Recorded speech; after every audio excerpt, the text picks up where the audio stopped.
Welcome, welcome, welcome. Come on Welcome, in. welcome. Welcome. The mighty middle, the mighty middle. Professor Uncle Marcus, how you doing, Uncle? Welcome, welcome, I'm welcome. doing great, Professor. It's great to see you. We're Yeah. gonna have real interesting, fun time today. You know what we're gonna talk about? What are we talking about? We're talking about, do you hate rich people? And not only Oh, that, we're gonna talk about money. great. We're gonna capitalism. We're gonna talk about wealth. We're gonna talk about a bunch of stuff today. It's gonna be real interesting. We're getting So into the money. We're getting into the money. But before we that's get into right, bro. that, Uncle, why don't you remind them who we are? Who we are and what are we doing here? Absolutely, Professor. We are the mighty middle here. We're talking about the 75% of Americans who make up the heart and soul of this nation. We're talking about the workers and the farmers, the drivers, the teachers, the students, the veterans. We're talking about the people, we call them the mighty middle. They're the ones who really get stuff done in this country. And the truth is, we have allowed ourselves to be tricked, to be manipulated, exploited, and abandoned And by those in boozling. power. And they have been pitting us against each other in the hopes that we will not realize that we are being exploited and manipulated, but we have much more in common than we do against each other. And so it's time for the mighty mother and bring about the kind of society where everybody can get their best self forward. You can create the life that you want, and you can create a life full of hope and power for our children and future generations. What do you say, Professor? And that sounds good. That sounds good. I'll add in there that to everyone listening, please note we care about experience. We're not worried about opinion. We're here to talk. We're here to find as much fact as we can, discuss that fact, and share our experience with it to build solutions to problems that we're all dealing with. Right? Not our opinions and just pontificate on things that that aren't. They're just throwing. I'm not going to get into it, but that just aren't doing anything. We're here to actually build community and create change. Create That's change in right. how we're thinking, create change on how we're addressing problems, create change on how we're interacting with our community. So in that regard, please, if the topic interests you, get in the chat, talk to us, email us, reach out to us, join us. The conversation starts with him and I, but it can be you next week. So please get in here with us. All right. We want to That's hear right. your experience all around the world, all around the country. Your experience is, do you literally hate rich people? That's what we're talking about. Get to it, Uncle. All right. So before we can talk about rich people, first we got to explain, like, what is money? Okay. So money it's two things. It's a store of value and it's a means of exchange, right? So let's say I'm growing bananas and the professor is making shoes. So it's very cumbersome for me. Thank you. Well, I got the bananas. He's got the shoes. How many bananas do I need to give him for a pair of shoes? Well, okay, that might work for a little while, but let's say it takes them 4 or 5 months to make the shoes. What am I going to do with those bananas? They're going to go bad. I've got to be able to exchange those bananas for something of value. So that's when we came up with this concept called money, which is a store of value, a means of exchange. And so we got two kinds of money. We have money that, like this is paper money, right? So in other words, this is a representation of value from the United States government, has the full faith and credit, versus this. See, I can make my own money. Woo! I got Uncle Marcus dollars going here. But the problem is, if I say, wait, which would you like? You want the Uncle Marcus dollar? Okay, well, we have agreed that this actually has some value, but the truth is, it's not backed by anything of value. We left the gold standard in the 1970s under Nixon, and ever since then, this dollar, I cannot exchange this dollar for anything hard like silver so in the old days when we had money, it would be actually a silver coin or a gold coin. It might be a piece of 8. We off a little piece to give to, Uncle gives it to Professor for something of value. You see what I'm saying? Yeah. So now what we have to talk about is that this is simply an agreement. We've agreed that this has some value, but the truth is, at any moment, it could lose its value. And right now, the value of the dollar is sinking, right? Because inflation is going up, the value of the dollar is going down, and our exchange rate against gold, gold's going up, silver going up, the value of the dollar, how many of these buys a little piece of gold or silver, is going down, right, Professor? So That's that's right. what's That's happening. right.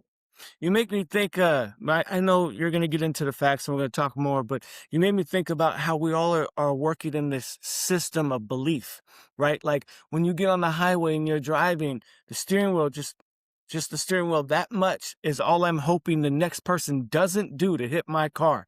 We're all working on this system of hoping and believing that things are going. But you're right, that money and that dollar is starting to go down. And since, and it's very interesting that the gold dollar is, quote unquote, being devalued. Now, whether that's on purpose or not, we can get into that too. Yeah, so we've agreed that this means something. Just like that red octagonal sign, we've agreed that means stop. Right. Okay. In another country, it might mean something different, but we've agreed that this has some value. So, okay. So now we're talking about well, Professor, school us. What are rich people? What does it even mean to be rich? Well, I mean, we've all known, rich is love, love, family, rich is health, right? That's right. But generally speaking, a rich person would be someone who can technically afford their bills and live the life that they want to live without being afforded, without being bogged down by bills and credit and that kind of stuff. Right? Am I on the right track there? Yeah, so I mean, we talk about the concept of riches or wealth. So we can have a rich life, as you say, without a lot of money, right? We can be wealthy in the spirit, but generally, when we talk about rich people, we're talking about people who have more money they need for their basic expenses, right? Right. In other words, they've got three, five, 10, 100, a Now, thousand, ten now those thousand basic times more money expenses than they actually those need. basic expenses can change, right? If I buy $1 million mansion, then my money for my basic expenses, right? So then Well, it yeah, starts getting into a, a snowball effect, right? that's right. That's why they say it ain't cheap to be rich, because That's when you're rich, your expenses go up. But still, if you're making more money than your expenses, right, then you have what we call wealth in this country. But yeah, the problem is, over time, in different time periods, and the professor will talk about the 1890s and the Gilded Era, we can talk about the 1920s, we can talk about the 1960s and 70s. But right now, we're in a time period where a small number of people have a tremendous amount of wealth compared to the bottom 50%. And so we call that call that a wealth gap. We call it bullshit is what we call it because it ain't right, you all know. we gotta do is look at to find who these people are. All we gotta do is look at who owns these companies. I mean, all we've heard about on the news lately are the AI companies, and those guys created wealth or, became wealthy. Then they started to create the AI companies, and those companies are propping up our stock market right now. So therefore, those companies are our American economy right now, and they are holding, what was it? What did I hear the other day? Like about 80% of American wealth is within the three AI companies, right? Because all the stock portfolios are in them. So if those companies crash, it'll be worse than like, if the airlines companies or the banks or something like that go down. Now, so when we look at companies, like look at the telecommunication companies, look at the electric companies, the power companies, those are the companies where the people on top are the ones who, that would be the 1%, the 1%. Those are the rich people. Those are the ones who are holding the wealth of this country. That's right. So now we got to talk about like what is the motivation behind accumulating wealth. So I would submit to you that there are several, but the ones that become the most common, of course, one is personal initiative. A person who wants to improve society, who wants to improve the general quality of life for the populace by creating new products, services, or Okay. inventions, or whatever you want to call them, or improvements on the way that we grow food or whatever it might be. And then the other motivation is just plain greed. And that could be greed for money, power, control, but they're always usually tied up. And so when you're motivated by greed, you don't really care about other people. You don't care if your drug works. You don't care if your product is safe. You don't care if it screws up the environment. You don't give a You shit don't if care if you're you're pumping. dumping your waste in the river or dumping your waste Exactly, in the man. lake And you don't or care if you're polluting the exploiting air. your workers. You don't Yeah. care if they're dying like flies because all you care about is the personal accumulation of wealth for you and your family or your specific circle, your tribe, right? And so that's a big difference between accumulation based on improvement versus wealth accumulation based on greed. Say about that, Professor. I can't help but think about the people like I'm not disparaging any trade, but I think about someone like a agent, where like an artist, an actor, something like that, where even an athlete or something, they're constantly working to improve, get better to be like the epitome of the thing that they're after. And then the person like a agent or a record company making money off that. And then devaluing the system or in order to do so. Like, we've all heard that story before. Just watch the movie Ray and you'll know what I'm talking about. The idea of other just being a part of something for the money purpose as opposed to creating something, to doing something. Now, one of the things that I like to focus on when you think about those roles is that there are artists, there are athletes, there are these people who are gifted and talented, and then those require a support network to help be successful. But the greedy people get in there, Unc. They just want to, and they need a new pool and another Mercedes, and their mansion's not big enough. So, how do we avoid that? How do we keep improving and being better and getting the people to help us to, or help the people that need that help without becoming that? So that's this concept as a adding value, or are you Adding, simply exploiting, right? So in other words, if the professor makes this shirt and I go out and I sell it, well, okay, professor's busy doing making shirts. I'm adding value by bringing them into the marketplace. But if what I do is bring it into the marketplace is not adding value, and if in fact, if it's lowering value, if I'm beating him down on the price and then I'm jacking the price up to the people I'm selling it to, I am not adding value. I'm simply exploiting. And when we look at this idea of adding value, or just fucking come being a parasite, right? So I don't. I know we're trying to watch the opinions here because the word parasite is very loaded. But a lot of what goes on in of wealth in society, for example, in Wall Street, is simply parasitical, right? I'm speculating, or I see an arbitrage. That's a fancy word that means a difference in value. So the professor's making a painting and he charges $100. So I'm like, okay, I'll pay you $100 for that painting, but I'm going to turn around and sell it for $200. I have added zero value. I have not painting any better, bigger, brighter, shinier, more artistic. All I have done is been a parrot, right? well, in that example, did you make the artist more valuable because his art is now No, more? I didn't. Well, in a sense, but you didn't benefit from that. And that's That's one of the right. reasons we kind of like the whole NFT thing, is because I can build into the code that every time that painting is sold, that you, the artist, gets a piece. You get a continue, the cash register keeps ringing. Or as my Well, plumber friend used to say, after that toilet, I wish I made $1 because I'm the one who put it in, but you're right, the one taking a shit. So, right. so every time you flush it, I don't make no money. So That's that's right. the Our thing. company does. Yeah, somebody is. So Yeah. anyway, so I know that's a silly example, but what we're talking about here is that has caused this kind of this disparity and this feeling of this parasitical nature of the creation of wealth plus greed is brought us to a place where a lot of people hate the rich. I mean, they literally, and that's why you see those T-shirts, "Eat the rich."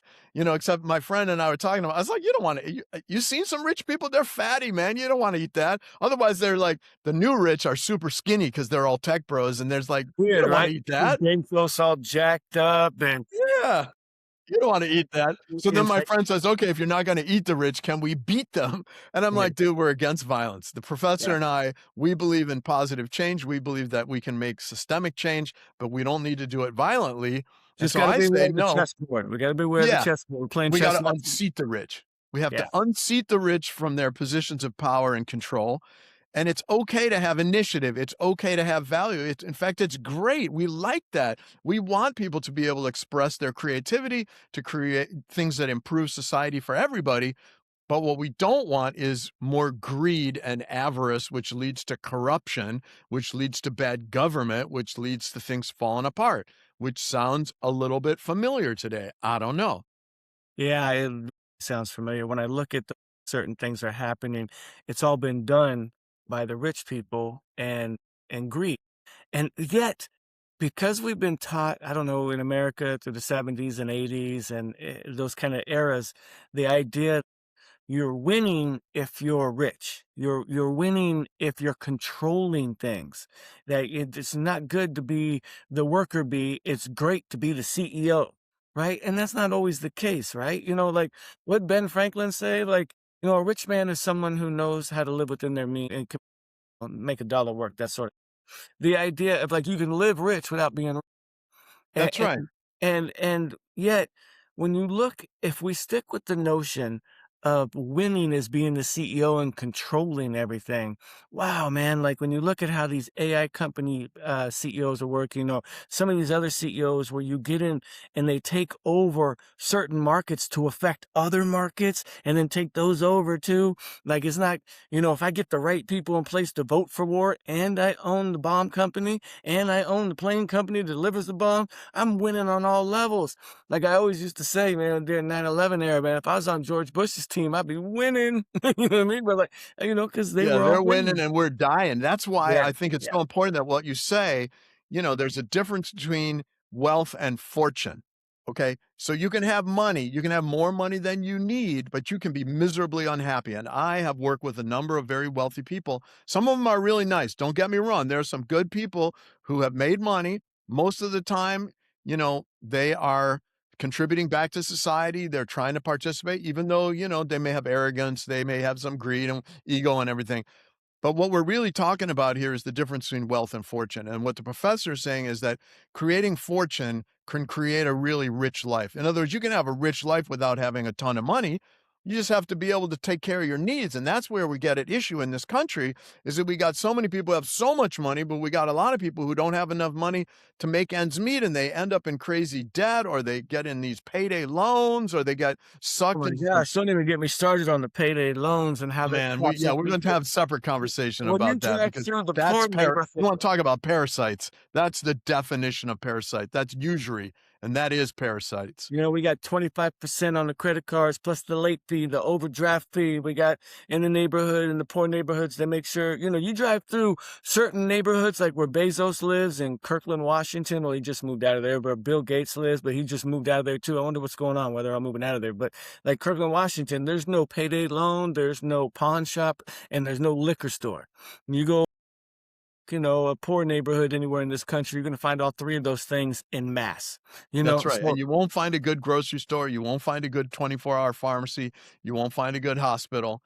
So I think that what we're really talking about here is the difference between greed and personal initiative. In other words, we have a good idea. I want to write a book. You want to build a business. She wants to open a school. You want to try a new, try and create a new medication. That's industrious nature. That's part of human nature. We love that, right? They're trying to improve society, improve things for all. We want to help people who are suffering. But that's a difference between greed because greed is like, oh, okay, man, that drug, we used to charge 50 cents for it, but you know what? We're going to charge $500 for it now. Shkreli, what was his name? Oh, Shkreli? yeah, about that guy. Yeah, And you know what? He had his own motivation because he was saying, well, you know what? It was because I heard him interviewed. He said, well, the insurance companies were the ones who are paying. But dude, it's the system. You're fucking the system up even more. So it doesn't matter that it's insurance companies are it's a so whole nother issue. when we're talking about these rich people, the way that they can disconnect themselves from the process by blaming it on something else. Oh, it's the system, it's the insurance companies, right? Well, the rich people are affecting the insurance companies too, right? So, it's other stuff. So it's funny how it's a domino effect, but it's always a domino effect for them.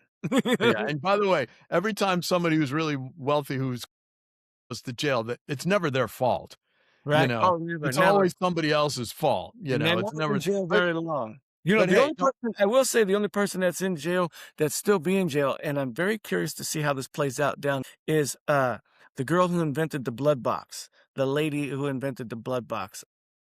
Oh, do you remember her? Do you remember her story? You remember her name? oh, yeah, The one she thought not she 23 and Me, she was, no, no, no. She did the testing. right, Yeah, right. she talked like Oh, she man, I just forgot the name of that company. But you know she was what? Look, here's the thing. Let's talk about, like, Martha Stewart, a little, like, a pub more. Why did Martha Stewart go to jail? Was she guilty of fraud? Well, she wasn't convicted of fraud, she was convicted of lying under oath, okay? But the other people, the people who committed fraud, who talked her into the fraud, they didn't go to jail. You talk about securities fraud. I don't want to get into this because this is a big whole nother, can of worms. But if you think that the market is not manipulated, if you think that that there isn't insider trading going on, if you think that every time the Straits of Hormuz opens or closes, someone is placing a bet right before then, right. you are drinking Well, from and the then wrong water fountain. all of these examples of all of these things where we all get worked We all get worked up. We're like, "Oh my gosh, did you see $1 billion was made by one guy? Trump made an announcement." All this back to the point, do we hate the rich? And so, do we hate the rich, huh? So here's the thing, you know, hate is corrosive, right? Any kind of hate. I mean, I can disagree, but if I'm carrying hate in my heart is being eaten away by acid. And jealousy is the expression of that corrosive nature. When I see somebody rich, it remind me, of some of those songs like, like it should have been me in that Cadillac, driving, it should have been me with that real fine chick, you Okay. know. There was that, the old R&B tune. But when we get into jealousy, what happens is our heart starts to close. Okay. When we become greedy, our heart starts to close. That's why the Buddha said that to make an offering to another, you don't have to be rich to help someone. You can Right. offer your support, you can offer your appreciation, you can offer your love, and you can offer something of material value that will help that person. Even if you're the poorest person in the world, that makes you richer than the richest person. And that may sound in a sense like, some happy philosophical, self-helpy stuff. But my own experience shows that sometimes when I've been in the lowest situations and someone who's been in a war, because there's always somebody worse off than you are, bro. There Right. always, you and I know this. There's always somebody who's farther down than you are. And if you can offer a helping hand, that heals the heart, man. And remember, at the Mighty Minnow, we're all about the heart. So, how do we heal the heart? It's not by hating the rich, it's by trying to unseat them and prevent them from exploiting us, And not right? forgetting who they are in general. We're talking in general terms. You can come with specific examples, right? People like to talk to me about how wonderful Elon Musk is. He's creating all these things, or how important, how rich Bill Gates and Bezos are. I always go back to the Michigan. You know what I mean? And so, like, where's the help there, right? And so, I- it, it's it, what did I hear yesterday? The minute you start off in a sentence with divisiveness, you've already lost. So it's not about us against them or us versus them. It's okay, I see you. I'm aware of your motives. I'm going to be conscious of those, but I'm also motivated because you're winning and I'm motivated to unseat you. I'm motivated to get myself in a better position to be more controlled, be in more control of my environment and financially as we're talking. So in that regard, I'm actually excited when I look at you. I'm not down. I'm not going to let you put a chokehold on me and constantly be battered, psychically with that energy of like, oh, you're a winner and I'm a loser because you have money. Like, no, man, I'm crushing it. I got Uncle Marcus talking to me. I'm winning. You know what I mean? I got options we could work on. We all have options. We all got things that we can build towards. We all got things like I'd like to do today. Put it on that list. Keep an eye on it and keep it moving. That's right. And, to the professor's point, our goal here is not to destroy wealthy people. We need people who are motivated to improve society. What we need to do is isolate and make sure that we are limiting the people who have the corrosive greed, who are not trying to improve society. Hey, And what we one want to, thing for the chat. Get in there. Tell me who's a rich person you look to that you think is doing good. yeah, Magic so Johnson, that's a great LeBron. example. And plus, anybody can change. Bill Gates, Linda, we don't know. He was the, and now he and his wife, ex-wife, Come were two of the. up with another example. I know, but what I'm trying to say is anybody can change, okay? And the way that people have changed, they either change because they're inspired or they're coerced, right? And the thing is, a coercion, they're trying to coerce us. That's what the whole payday loan, all this treadmill debt and crazy shit is, coerce us to keep us in place. Well, But speaking of we're, finances in that treadmill and all of the, uh, they have us thinking about the economy all the time, right? We're constantly inundated with the economy. When all you and I really know is gas prices and price of chicken, right? So to speak. So should we even be worried about what's going on with the economy? I think that we have to hold two things at the same time. The Buddha said many things can be true at once. And so we have to understand what's going on in our immediate world. We got to feed our family. We got to try, do the best we can, help our neighbors, be good people, do our best at work, even if we don't always like what we're doing at work. But at the same time, we got to keep our eyes on the prize. And eyes on the prize is that this country's potential has been beaten down and stuffed in and manipulated and we've been tricked and exploited, and we've got to stop that. And so doing the everyday thing of just surviving will not change that. And I'm not just talking about voting, and I'm not just talking about, we already talked about going and, the no kings kind of stuff. What I'm talking about is speaking truth to power. I'm talking about creating your own initiative, uniting with your neighbors, standing up for what's right. And most importantly, is finding the strength within that richness that transcends money and is true wealth. What do you say, Professor? Ooh, that's heavy. I like that. And the thing is that we all know that to be true. What Uncle just said, we all know that. It feels right when he says that, right? It's because we all know that, there's distractions. It's all meant, yeah. What Uncle says is from the heart. It's all meant to distract us from how we act, feel, what we actually see, what we actually tangibly touch.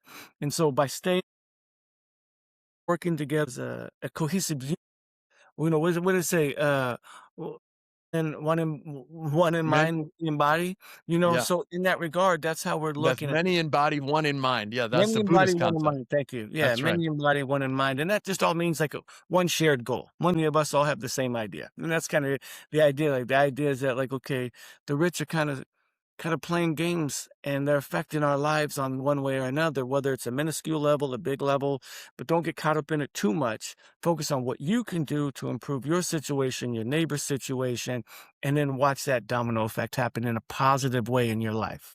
That's right. And so, Professor, do you have a quote to take us out on? Whoa, all right, guys, so before we get out of here, I do have a quote. What was it? Oh, man, it was a good one today. Benjamin Franklin.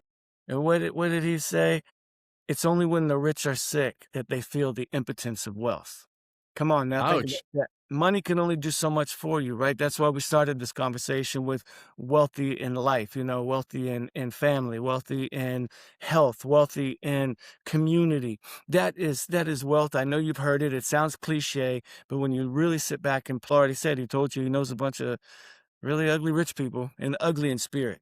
So in that regard, what else you got for us before we get out of here? Anything?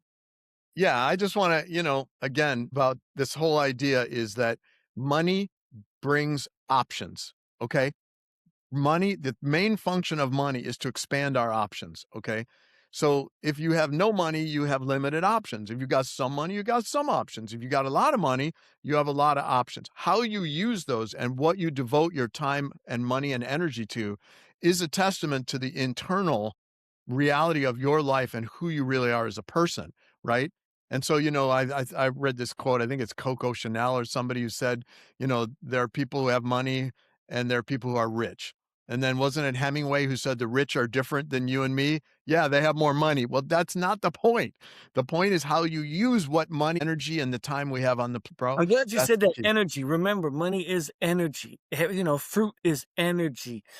Gasoline is energy. Think about the way you're using energy and the way, like, how much energy, you can get my favorite example is I get up in the morning, I drive around all day to the cable company, the electric company, the phone company or the cell phone company. I pay all my bills. I give all these energy companies my energy. By the end of the day, I'm exhausted and no more energy, right? So think about money as energy and preserve your energy. We talk about protecting our energy when we talk, with people and staying in certain groups. Keep that as a way of protecting your money too. Protect your energy. All right.